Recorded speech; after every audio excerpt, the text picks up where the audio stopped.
Shalom jemaat yang dikasihi oleh Tuhan. Dalam episode kali ini kita belajar satu topik firman Tuhan yang saya beri judul adalah dipakai namun dibuang. Namun dibuang, dipakai namun dibuang. Yeremia pasal 51 ayat 6 dan ayat yang ke-8. Larilah dari tengah-tengah Babel, hendaklah setiap orang menyelamatkan nyawanya, supaya kamu jangan tertumpas karena kesalahannya. Sebab inilah waktu pembalasan bagi Tuhan, Ia membayar ganjaran kepadanya. Tiba-tiba Babel jatuh dan pecah, ratapilah dia. Ambillah balsam untuk lukanya, mungkin ia menjadi sembuh. Saudara, kalau kita lihat pasal-pasal berikutnya, kita akan temukan justru memang Tuhan menyuruh Yeremia untuk mengajarkan kepada orang Israel ikut ke pembuangan di Babel. Sebab Babel adalah menjadi alat di tangan Tuhan untuk membawa bangsa Israel kembali kepada Tuhan. Jadi Babel itu pernah dipakai oleh Tuhan untuk menjajah bangsa Israel, tapi tujuan Tuhan adalah supaya hati bangsa Israel itu berbalik kepada Tuhan. Bukan Tuhan jahat, tetapi kenapa? Karena itu adalah satu-satunya cara terakhir untuk akhirnya dapat membuat hati orang Israel berbalik dan bertobat melalui sebuah penindasan. Makanya ada yang berkata ayat, tertindas itu baik buatku, karena waktu sebelum aku tertindas aku menyimpang, tetapi setelah aku tertindas aku menjadi mengenal jalan-jalanmu, aku menjadi ikut pada jalan-jalanmu. Nah, berarti ada satu cara terakhir Tuhan yang mungkin buat Anda dan saya itu tidak nyaman dan tidak enak, yaitu penindasan atau hal-hal yang tidak enak. Bukan berarti Tuhan jahat, bukan berarti Tuhan mengharapkan kebinasaan kita. Tapi justru Tuhan lihat ini udah gak ada cara lain, mau gak mau. Saya punya anak 3. Dari 3 anak saya, anak laki-laki saya yang paling dalam tanda kutip, sifatnya luar biasa. Beda dari kakak-kakaknya yang perempuan. Treatment saya, perlakuan saya sama anak yang laki ini tentu harus mau gak mau beda.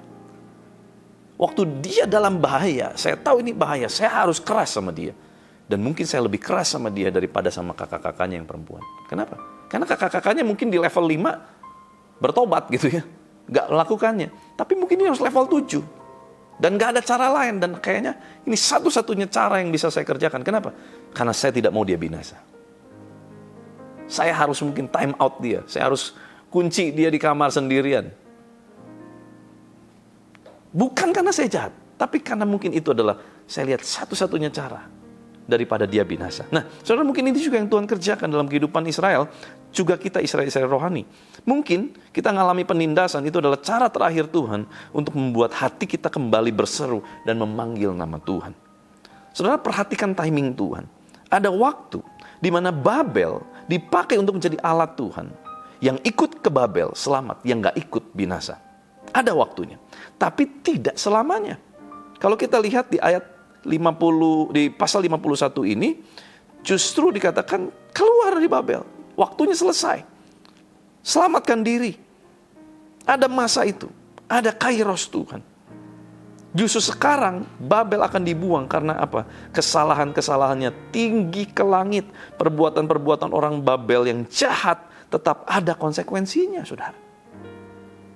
Waktu mereka ngambil orang Israel, terus mereka memperlakukan orang Israel, misalkan ya, orang Israel diperlakukan dengan tidak benar, ditindas, diinjak. Oh, apa nggak dicatat? Dicatat. Loh, mungkin orang bilang, tapi kan ini alat Tuhan. Ya, alat Tuhan untuk bikin yang ini bertobat. Tapi setelah yang ini bertobat sungguh-sungguh, tapi yang ini hidupnya tetap nggak benar. Lah, yang ini akan kena konsekuensinya. Sama seperti kalau saudara lihat lepas landas roket. Saudara akan lihat roket, itu selalu ada roket kecil untuk mendorong. Ini roket besar, ada yang daya dorongnya nih. Dia akan terus dampingin. Sepertinya ini menjadi pemberat buat si roket besar. Tapi satu titik, waktu si roket besar ini sudah di titik momentum, di mana itu sudah waktunya dia akan terus melesat ke atas. Si pendorong ini akan lepas. Kemana? Terbuang. Dia hanya sampai roket itu lepas landasnya tepat pada waktu yang memang ditentukan. Si roket itu akan terus naik ke atas. Yang ini dibuang. Saudara, kalau engkau hari-hari ini mungkin Ada orang di sekelilingmu yang sepertinya lu lagi. Dia lagi yang selalu nikam. Dia lagi yang selalu jadi proses dalam hidupku. Kenapa dia lagi? Dia kok orang jahat tapi selalu hidup, ada terus. Gak hilang-hilang, gak mati-mati. Nah, mungkin kita merasa kesel. Tapi dengar saudara, ayat ini mengajar kita. Justru ya, kita lihat. Ada masanya. Saudara jangan takut, ada masanya. Pada saat kita sudah seperti apa yang Tuhan mau. Pada saat kita melakukan, ngerti, terproses, teruji gitu ya, oleh semua situasi itu. Sampai kita jadi seperti yang Tuhan mau. Pada saat genap masa itu. Maka orang-orang itu yang mengganggu hidupmu, yang menjadi alat proses hidupmu, itu akan dilepaskan. Itu akan menerima ganjaran dan konsekuensinya. Tuhan tidak buta, Tuhan tidak tuli. Tuhan tahu kapan masa dan waktu yang tepat. Tapi kalau yang ini bertobat, aman. Yang ini gak bertobat, ada konsekuensinya. Setiap perbuatan ada konsekuensinya. Sama seperti kita. Jangan-jangan kita menjadi orang yang memproses orang lain. Di satu titik kita terus-terusan begitu, kita gak berubah.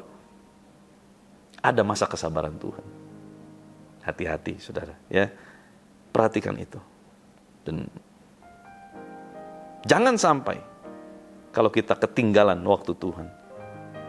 Jangan sampai kita tertinggal dari kairosnya Tuhan. Yuk kita berdoa. Tuhan terima kasih buat firman-Mu mengajar, menegur, mengingatkan kami. Kami gak mau menjadi orang yang dipakai di awal, tapi akhirnya kita menjadi kami menjadi orang-orang yang terbuang. Kami mau terus Tuhan dipakai Tuhan, menjadi alat Tuhan. Dan pada saat kami mulai dipakai, naik ke atas, kami tidak menjadi pribadi yang sombong, tapi kami menjadi pribadi yang terus rendah hati. Kami sungguh-sungguh kepada Tuhan, ikut jalan Tuhan, ikut cara Tuhan. Sehingga kami terus boleh ada di dalam hadirat-Mu, di dalam the presence of God, di dalam kuasa-Mu, dalam belas kasihan dan kasih karunia. Terima kasih Tuhan, berkati anak-anak-Mu, berkati umat-Mu. Yang sakit Tuhan jamah sembuhkan, yang lemah Tuhan berikan kekuatan yang baru. Yang miskin Tuhan berkati, yang butuh pekerjaan Tuhan buka tingkap langit. Curahkan Tuhan hikmat dari sorga. Curahkan Tuhan, mereka ketemu sama orang yang tepat di waktu yang tepat. Dan orang-orang yang membutuhkan para pekerja, pertemukan Tuhan. Persiapkan Tuhan orang-orang yang mau bekerja ini juga Tuhan. Dengan sebuah karakter dan mentalitas Kristus. Mentalitas yang baik. Terima kasih Tuhan, berkati seluruh aktivitas mereka yang membutuhkan keturunan Tuhan. Suburkan setiap rahim yang mandul, terbuka setiap rahim yang mandul di dalam nama Tuhan Yesus. Pulihkan hubungan rumah tangga. Di dalam nama Tuhan Yesus Kristus kami serahkan semua aktivitas kami sepanjang hari ini dalam tangan-Mu. Haleluya. Sama-sama kita katakan amin. Tuhan Yesus memberkati.